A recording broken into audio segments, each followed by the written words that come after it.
aku Aul 2430800808. Halo, aku Reva 243080080073. Hai, aku Nisa 243080080072. Halo, aku Jaya 2430800075. Aku Zara Mutiara 2430800061.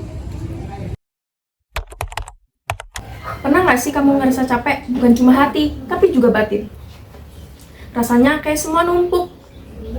Beban hidup, overthinking, atau luka lama yang belum selesai. Bahkan kita nggak tahu kenapa kita bisa sesedih ini. Dalam kondisi ini, muncul kebutuhan akan pemulihan diri atau yang biasa disebut dengan self-healing. Saat ini self-healing semakin populer karena masyarakat sudah sadar akan pentingnya kesehatan mental. Sudah banyak yang mempraktikkan beberapa metode seperti journaling, jalan-jalan, mendengarkan musik, bahkan membaca novel. Di balik itu semua, Islam sudah mengajarkan bagaimana caranya penyembuhan diri lewat ibadah, zikir, doa, dan rasa tawakal. Allah sudah memberikan banyak jalan, tidak perlu pergi jauh-jauh kok, cukup duduk dengan tenang, mengadu sama Allah, dan pahami bahwa semua ada maknanya. Namun dalam pemahaman ini, terkadang pengetahuan akan self-healing masih dangkal, dan kadang hanya sekedar ikut-ikutan. Padahal dalam proses penyembuhan ini butuh kesungguhan, kejujuran kepada diri sendiri, dan konsisten belajar tentang menyadari emosi dan perasaan. Maka dari itu perlu mengkaji lebih dalam tentang self-healing, tidak hanya dari sisi psikologis, tapi juga dari spiritual dan budaya. Podcast ini hadir bukan untuk mengajari, tapi untuk ngobrol bareng. Kita akan bahas gimana sih self-healing itu, dan bagaimana cara kita menyikapi luka, pelan-pelan belajar cara menerima, sembuh, dan menjadi pribadi yang tenang. Yuk kita cari arti tenang yang sesungguhnya.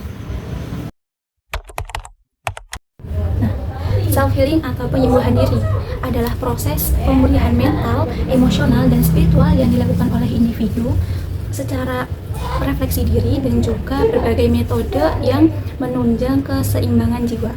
Dalam psikologi modern, self-healing ini sering banget dikaitkan dengan mindfulness, penerimaan diri, dan juga manajemen stres. Sedangkan dalam Islam, self-healing ini sering disamakan dengan istilah syifa atau penyembuh, yaitu proses pemulihan mental dan juga emosional yang dilakukan secara mandiri dengan mengandalkan kekuatan spiritual dan juga keimanan. Allah Ta'ala berfirman dalam surat Al-Isra ayat 82 yang artinya, dan kami turunkan dari Al-Quran sesuatu yang bisa menjadi penyembuh dan rahmat bagi orang-orang yang beriman. Di dalam Al-Quran terdapat juga kisah Nabi Ayub yang mencontohkan bagaimana beliau menghadapi duka dan juga luka batin yang mendalam dengan cara sabar, berdoa, dan menyerahkan diri kepada Allah. Allah memerintahkan kita untuk senantiasa menjadikan sholat dan juga puasa sebagai penolong ketika menghadapi masalah. Dan juga Allah menegaskan bahwasanya hanya dengan mengingatnya, hati kita akan merasa nyaman dan tenang. Adapun metode-metode yang bisa kita lakukan untuk self-healing yang diajarkan dalam Islam, yang pertama yaitu dengan qiyamul lail atau salat malam. Kemudian kita juga bisa membaca Al-Quran dengan tartil, juga menghayati arti-artinya. Kita bisa sholat dan juga berzikir, berpuasa, kemudian sabar, juga muhasabah diri, dan tak lupa kita juga harus senantiasa berdoa kepada Allah supaya memberikan rasa aman, tenang, dan nyaman kepada hati kita. Assalamualaikum warahmatullahi wabarakatuh. Selamat siang. Di sini kita mau ngobrol bersama Bu Nurika. Bu Nurika ini merupakan salah satu dosen yang pernah menemani kita di semester lalu. Selamat siang Ibu, bagaimana nih kabarnya setelah lama nggak ketemu? Kangen dengan teman-teman saya ya. Tentunya juga baik ya, karena memang sehari-hari masih banyak aktivitas yang saya kerjakan, jadi tetap seneng gitu tiap hari gitu ya. Tapi memang kangen mengajar juga. Boleh nih ngajar lagi. Ya gitu ya, pengen juga ya. Jadi hari ini teman-teman kita mau ngobrol tentang konsep self-healing dalam Islam. Terima kasih buat Ibu karena udah bersedia menyempatkan waktu buat kita yang seharusnya siang-siang tuh enaknya buat istirahat ya, malah menyempatkan waktu buat kita. Nah sebelum masuk ke topik utama nih, Boleh Ibu memperkenalkan diri, terus ceritakan sedikit kegiatan Ibu sehari-hari setelah tidak mengajar. Baik, nama saya Nurika Lestari, sarjana psikologi, magister pendidikan. Kegiatan saya setelah saya tidak mengajar gitu. Tadinya waktu awal-awal itu ada rasa yang hilang. Kenapa? Karena saya itu kalau ke kampus seneng ketemu mahasiswa, ketemu anak-anak gitu. Itu rasanya seneng, ketemu teman-teman itu seneng. Karena kan memang setiap hari saya kerjanya kan online gitu. Tetapi setelah sudah berlalu begitu ya, udah berbulan-bulan, setengah tahun mungkin ya, sudah setengah tahun, rasanya juga sudah banyak aktivitas yang kemudian saya ganti dari yang tadinya mengajar kemudian mengganti dengan aktivitas lain. Misalnya contohnya kalau sekarang saya sedang senang belajar baking gitu ya. Saya lagi senang belajar baking dan itu menjadi salah satu bentuk terapi ketika saya merasa aduh saya kok kangen sama anak-anak gitu ya. Saya kangen juga bersosialisasi keluar ketika siang hari karena saya kalau kerjakan malam ya. Jadi kalau misalnya kangen saya suka baking gitu.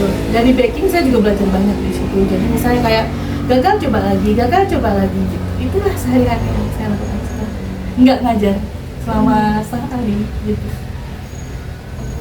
Oke, Bu, sekarang ini kan banyak ya dari teman-teman yang lagi berusaha untuk healing, mencoba pulih dari luka batin dan tekanan gitu. Nah, tapi kebanyakan dari kita itu kalau bicara soal self healing itu yang dipikirkan itu langsung kayak liburan atau me time. Nah, sebelum kita ngobrol lebih dalam lagi, boleh Ibu jelaskan dulu sebenarnya apa sih konsep self healing dalam Islam itu sendiri?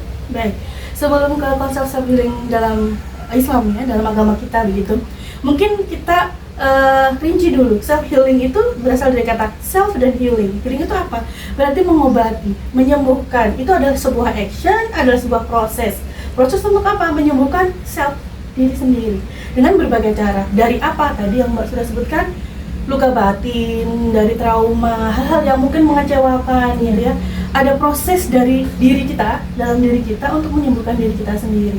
Nanti mungkin kita akan mengobrol gimana ya caranya gitu ya. Kalau untuk dalam Islam sendiri, kalau secara modern, kita bicara secara modern sendiri. Ketika kita bilang self healing, terkadang kita selalu merasa kita menyembuhkan kita sendiri. Dengan diri kita menyembuhkan diri kita sendiri. Me time, main kemana, seperti tadi yang saya sebutkan ya.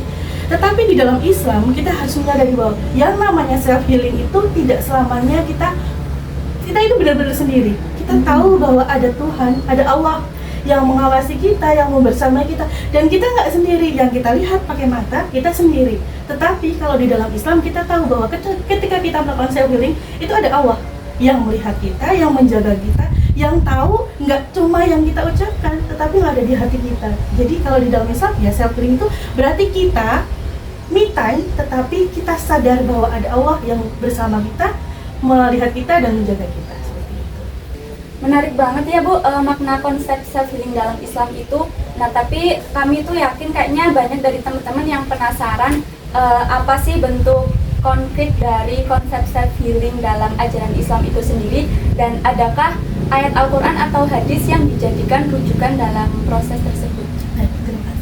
Nah, kalau misalnya kita berbicara dengan tentang bagaimana konkretnya, apa yang bisa dilakukan gitu, menurut Islam, menurut agama kita, mungkin dari kita banyak yang sudah memahami konsep-konsep yang lebih modern, misalnya meditasi gitu ya, atau introspeksi, journaling dan lain sebagainya.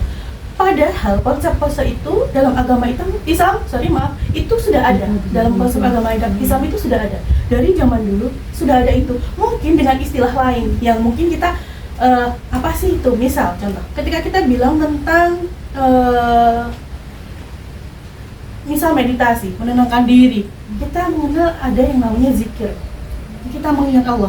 Ketika kita berzikir, mengingat Allah, itu apakah kita kemudian tidak sesungguhnya itu tidak jauh berbeda dengan yang namanya meditasi, atau mungkin hal lain yang secara konkret, misalnya ketika teman-teman atau semua pendengar yang ada di sini, ketika kita misalnya ada masalah, kita sedang terpuruk, kita sedang down, kita bangun malam, sholat tahajud, kemudian kita mungkin menangis, mengadu, berdoa, berzikir, mengingat Allah, itu juga salah satu cara kita, konsep yang ada di dalam yang kita tahu sekarang ya, modern sekarang, misalnya seperti tadi yang saya sebutkan, meditasi atau misalnya introspeksi, atau muhasabah. Itu kita lakukan sebetulnya.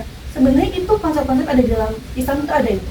Kemudian apa yang membedakan konsep ini yang kita tahu, kita sebut saja lebih modern atau lebih ke barat, atau dengan kita compare dengan secara Islam. Sebenarnya itu ada, tetapi yang menjadi perbedaan yang harus kita juga harus mengerti, pahami dan sadari adalah bahwa ketika kita self healing secara Islam itu berarti juga membawa Allah, membawa Tuhan dalam setiap tindakan kita. Meditasi kita, sebut saja zikir kita, ada nama Allah di situ. Kita introspeksi, kita refleksi diri, kita bermuhasabah, ada Allah di situ. Dengan apa? Dengan iman. Kita sadar bahwa semua yang terjadi itu ada garisnya. Dalam hidup kita tuh ada yang bisa kita ubah dan nggak bisa kita ubah. Contoh konkret misalnya, mungkin saya kasih contoh fakta saja ya. Misalnya contoh tentang beberapa dari kita mungkin pernah mengalami yang namanya mungkin kalau yang nggak begitu berat, mungkin berdebat dengan yang namanya orang tua. Setiap dari kita, saya yang pernah muda ya, berpuluh-puluh tahun pernah mengalami yang namanya berdebat dengan orang tua. Ada nggak di situ kita paham bahwa ada hal yang dirubah dan nggak dirubah? Beberapa dari kita mungkin ada yang tanpa sengaja berucap, kenapa sih saya menjadi anaknya si X, kenapa sih saya menjadi anaknya si Y, dan lain sebagainya. Itu adalah konsep yang kita tahu bahwa kita nggak akan pernah bisa rubah.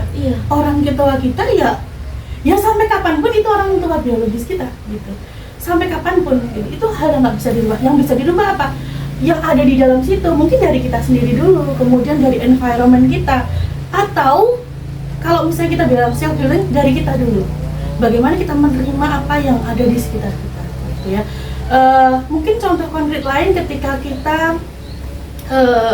gagal atau mungkin dikhianati teman sendiri gitu, kita pasti kecewanya luar biasa ya. Maksudnya kayak kita pasti ya ampun, saya kan udah percaya banget sama dia gitu, dia itu orang yang paling saya percaya, kok tiba-tiba bisa nyakitin saya. Itu kayak kita nggak percaya loh, karena kita udah bener-bener apapun kita cerita, kita punya apa kita kasih, kok dia loh yang orang yang nggak paling kita harapkan menyakiti kita tapi menyakiti kita.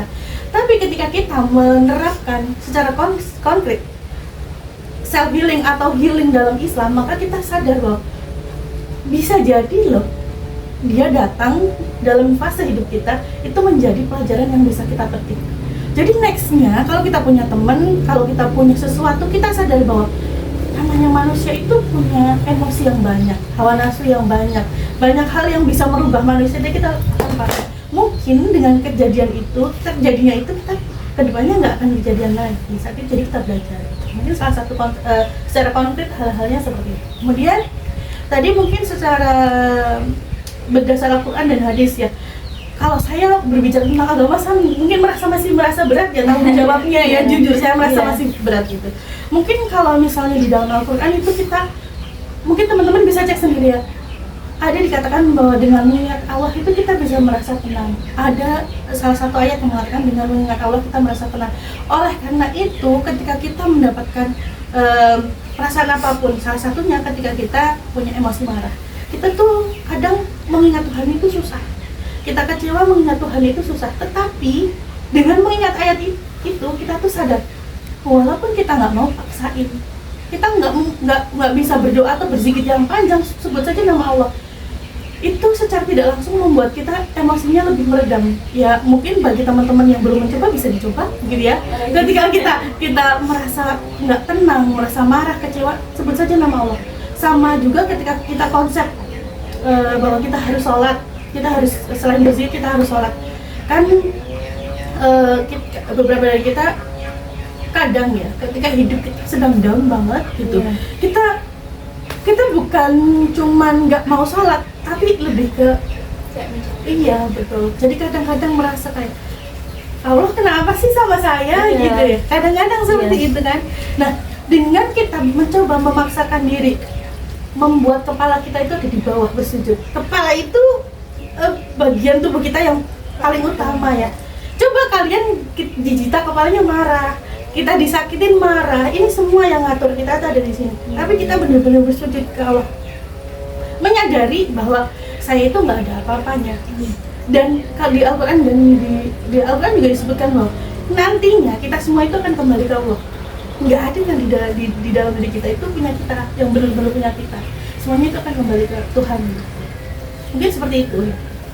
Selanjutnya sekarang tuh banyak ya Bu, kayak di TikTok, di sosial media, kayak seliuran gitu kata-kata yang cara healing terbaik adalah diam, merenung, tidur, makan, terus kayak off sosmed. Nah itu tuh sudah efektif belum gitu?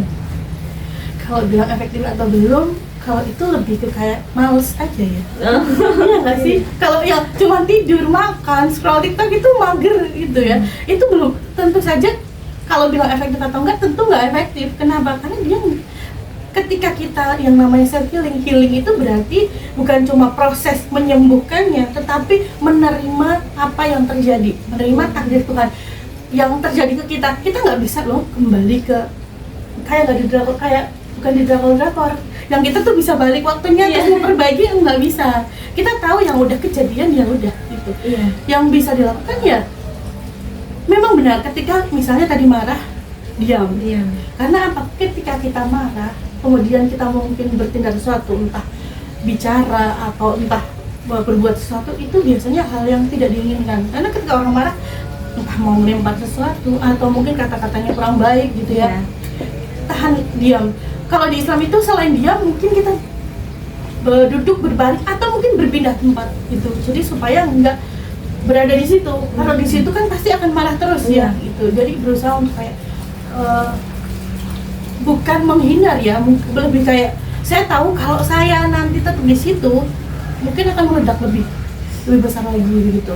Kemudian kalau cuma scroll TikTok atau tiduran, saya rasa masih banyak hal lain yang bisa dilakukan. Kalau di dalam agama kita mungkin kita bisa lebih rajin lagi sholat malam, lebih rajin lagi bermuhasabah. Teman-teman pernah nggak sih kalau punya masalah terus curhat ke Allah? Sering nggak?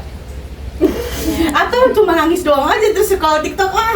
Scroll TikTok bukannya tambah tambah nangis. Kenapa? Algoritma TikTok kita pinter. Ketika kita misalnya kadang sedang stres gitu, kita minta cari info apa, algoritmanya malah nambah info tentang itu. Nah itu yang mungkin malah nambah gitu ya, masalah kita jadi nambah.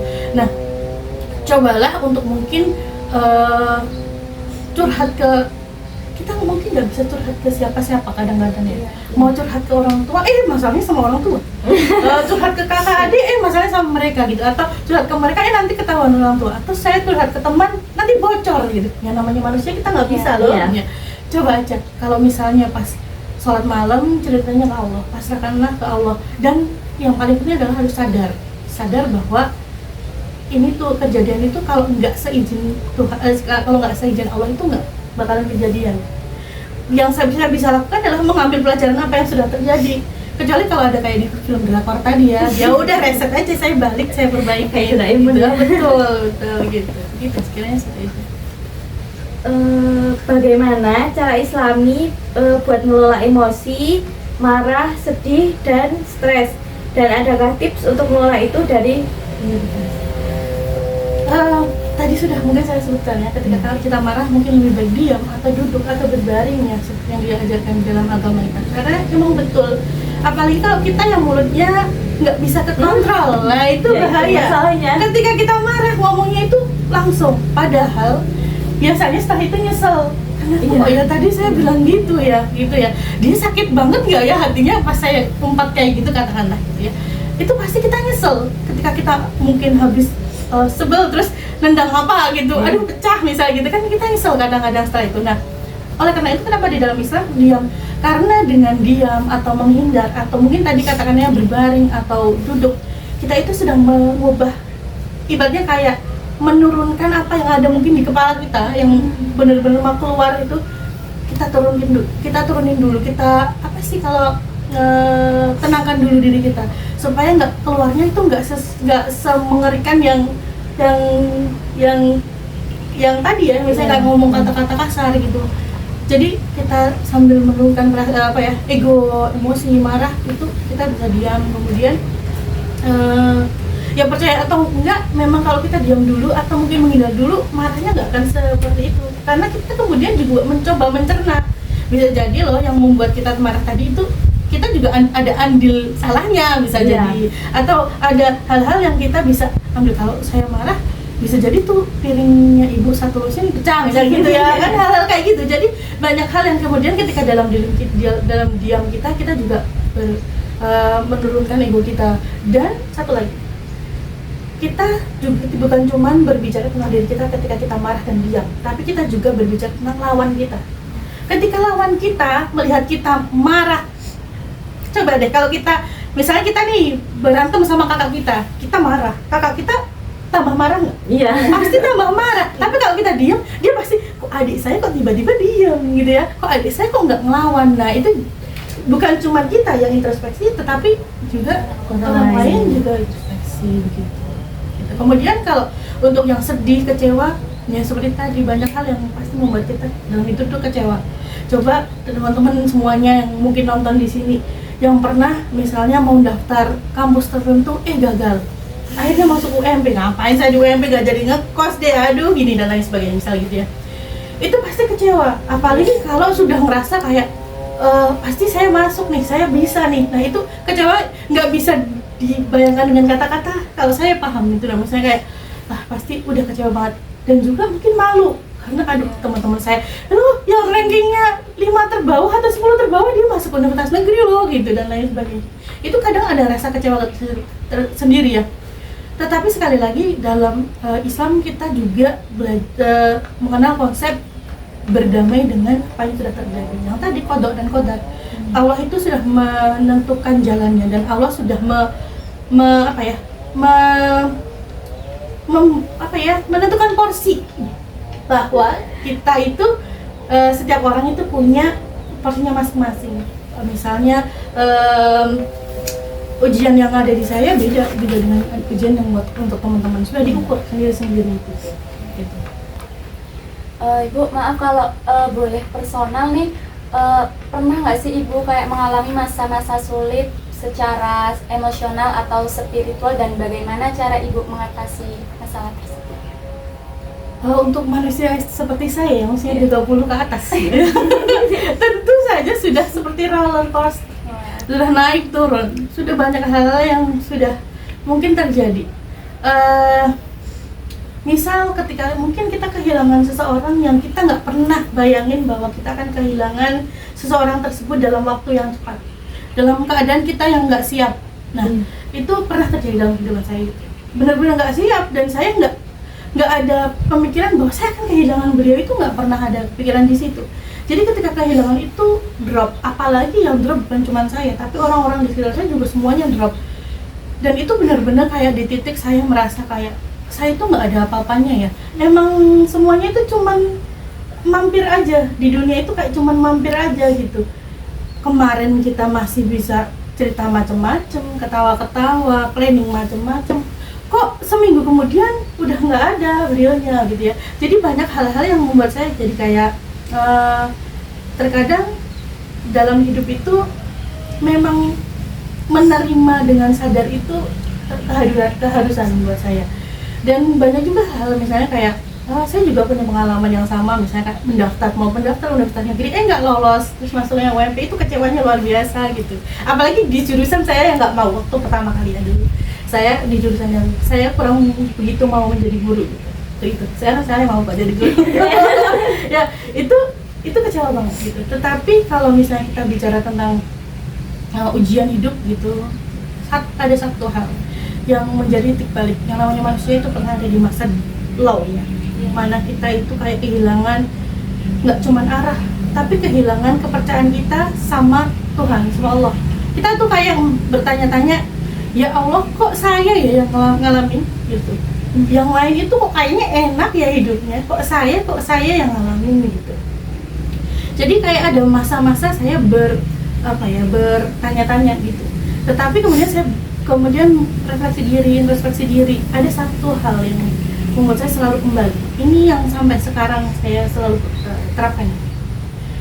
Kalau saya manusia biasa gini masih bertanya, ujian saya kok berat banget sih ya Allah.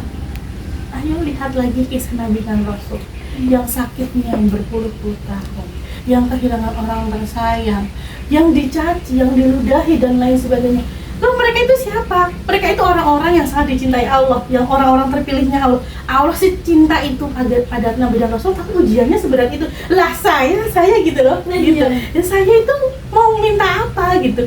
Dan saya rasa ujian yang Allah kasih ke saya itu ya cuma setitik aja dibandingkan ujian-ujian Nabi dan Rasul gitu. Padahal mereka orang yang sangat dicintai Allah gitu. Dan ketika saya ngerasa kayak apa Allah tuh benci banget ya sama saya ya, kok ujiannya seberat ini, saya selalu kembali ke proses itu. Loh, Rasulullah aja Allah itu sih cinta itu sama Nabi Muhammad aja diujinya seberat itu tuh Allah cinta loh gitu. Jadi mungkin dia Allah itu cinta loh sama saya untuk ngejalanin proses ini gitu.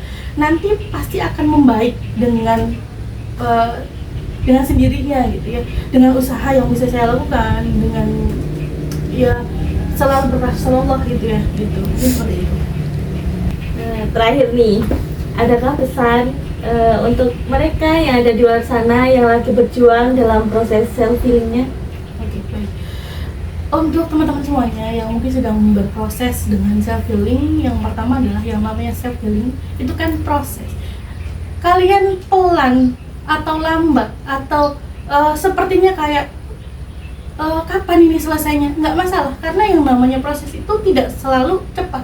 Nikmati prosesnya, terima keadaannya, dan sadari betul bahwa apa yang terjadi sama kita itu semuanya dari Allah gitu. Yang bisa dilakukan adalah ini bisa nggak ya situasi itu kita rubah gitu ya. Mulai saja dari diri kita gitu. Kemudian mungkin belum saya sebutkan ya tadi, mungkin salah satu tips ketika teman-teman sedang self healing adalah mungkin dengan melihat sekitar, bisa dengan bersedekah, bisa dengan melihat orang-orang yang ada di sekitar kita yang mungkin kekurangan gitu, atau mungkin melihat dunia yang lebih luas. Kenapa? Yang pertama, ketika kita suka bersedekah atau melihat orang yang lebih rendah, kita itu tahu bahwa lo ujian saya itu nggak ada apa-apanya loh, mereka aja misalnya mau makan aja susah, kalau nggak bekerja hari itu mereka nggak makan gitu. Loh, saya mau minta uang sama orang tua bisa, saya masih bisa kuliah gitu, saya tuh apa gitu. Mungkin seperti itu. Yang kedua, misalnya kita mempunyai relasi yang lebih luas. Dengan kita melihat dunia yang lebih luas, kita juga tidak cuman self healing dalam artian menyembuhkan luka batin. Kadang ada beberapa orang yang merasa bahwa saya paling hebat, saya paling keren. Dengan yang lihat dunia yang lebih luas, banyak banget orang jauh lebih keren, yang jauh lebih. Jadi kita di samping kita menunduk, kita ketika melihat ke atas untuk menyadari kalau kita menunduk, oh Tuhan itu memberikan posisi yang lebih baik. Tapi ketika kita melihat orang yang lebih tinggi, oh saya itu memang ya saya nggak ada apa-apanya, akan ada orang yang lebih tinggi dari saya, lebih kaya dari saya, lebih pintar dari saya, lebih dari segalanya. Jadi supaya kita itu tetap tawaduk, tetap merunduk, tetap humble gitu dalam kehidupan kita sehari-hari gitu. Kemudian mungkin ini yang terakhir. Iya. Saya mau cerita sedikit. Mungkin tadi ketika berkaitan dengan pengalaman personal, salah satu pengalaman personal yang menurut saya itu nggak pernah saya terlupakan adalah saya pernah diajak bapak saya ke suatu tempat di pegunungan yang jauh dari sini. Kita ke pegunungan, ketika pulang bapak saya itu tiba-tiba ngajak saya ke suatu tempat yang saya nggak tahu. Pas saya sampai di situ, bapak saya cuman naruh motor gitu ya, terus bapak saya bilang Sugeng Mbah gitu, dan si mbah itu tahu bahwa itu tuh bapak saya langsung, karena bapak saya guru ya, pensiunan guru, jadi Pak Guru, padahal beliau adalah orang yang nggak melihat, jadi beliau itu nggak melihat, beliau itu buta gitu ya. Dan ketika bapak saya datang, saya tuh baru tahu bahwa bapak saya itu sering datang ke beliau, jadi sering datang ke beliau gitu. Ketika bapak saya memberikan sejumlah uang, dan bagi saya gitu, itu bukan jumlah yang besar banget, tapi ternyata bagi beliau itu jumlah yang luar biasa. Dan kalian tahu, teman-teman yang mungkin suka ngelakuin hal ini, yang mungkin suka bersedekah, kalian mungkin memberikan uang jajan kalian seminggu atau membantu mereka, mungkin bukan dengan uang ya, dengan apapun. Dengarkan apa yang mereka ucapkan, pasti mereka itu mendoakan kita luar biasa. Pastikan semoga keluarganya sehat, anaknya sukses, dan lain sebagainya. Teman-teman pun dengan melakukan itu, mungkin itu salah satu bentuk self healing juga ya. Dengan melakukan itu, kita juga mungkin akan belajar bahwa ternyata kadang apa yang membuat kita itu nggak ada apa-apanya ya. Mungkin katakanlah uang 200.000, 300.000 tuh bagi kita mungkin nggak ada apa-apanya, cuma uang buat jajan doang, jajan seblak sekali gitu misalnya gitu. Tapi ternyata buat orang itu sungguh luar biasa besarnya dan bisa memberikan kita doa yang itu kadang kita doa itu kadang lupa. Doa buat sehat, doa buat bahagia, doa buat keluarganya rukun, itu kayak luar biasa ya. Nah, di saat itu saya kemudian sering sekali berusaha ketika saya berusaha membantu orang lain, itu semata-mata bukan buat membantu saja, tapi itu buat saya. Dengan begitu saya belajar untuk introspeksi diri, lebih banyak bersyukur, lebih banyak mengerti gitu. Itu sih setidaknya. Itu. Masya Allah, obrolan hari ini benar-benar membuka mata dan hati kita ya. Terima kasih banyak Bu Nurika atas waktunya dan ilmunya dan pengalaman yang tentunya menginspirasi kita semua. Semoga obrolan ini bisa menjadi pengingat buat kita bahwa self healing itu bisa kita jalani dengan kembali kepada Allah. Terima kasih buat teman-teman yang udah bersedia dengerin sampai akhir. Jangan lupa untuk rawat diri, bukan cuma fisik tapi juga hati dan iman. Sampai jumpa. Wassalamualaikum warahmatullahi wabarakatuh. Dari pembahasan podcast tersebut dapat disimpulkan bahwa self healing dalam perspektif psikologi Islam menekankan keseimbangan aspek spiritual, emosional, dan fisik. Proses penyembuhan tidak hanya bergantung kepada manusia, tetapi juga berkaitan dengan kedekatan kita kepada Allah SWT melalui beribadah, doa, berzikir, dan refleksi diri. Islam mengajarkan kita bahwa setiap manusia pasti memiliki cobaan, namun Allah tidak akan membebani hambanya di luar batas kemampuannya. Karena itu, menerima takdir dan sabar adalah fondasi penting untuk menghadapi luka batin. Selain itu, memaafkan diri dan orang lain adalah langkah penting untuk meluapkan beban emosi negatif. Pada akhirnya, self healing dalam psikologi Islam adalah proses berkelanjutan yang membutuhkan niat yang tulus, usaha yang konsisten, serta doa dan tawakal kepada Allah SWT. Dengan demikian, seseorang tidak hanya sembuh secara psikologis, tetapi juga semakin bertumbuh menjadi pribadi yang kuat, ikhlas, serta dekat kepada Sang Pencipta. Jadi, mari kita bersama-sama melalui langkah kecil untuk menyembuhkan diri, mendekatkan diri kepada Allah, dan merawat kesehatan mental kita dengan cara yang diridhoi.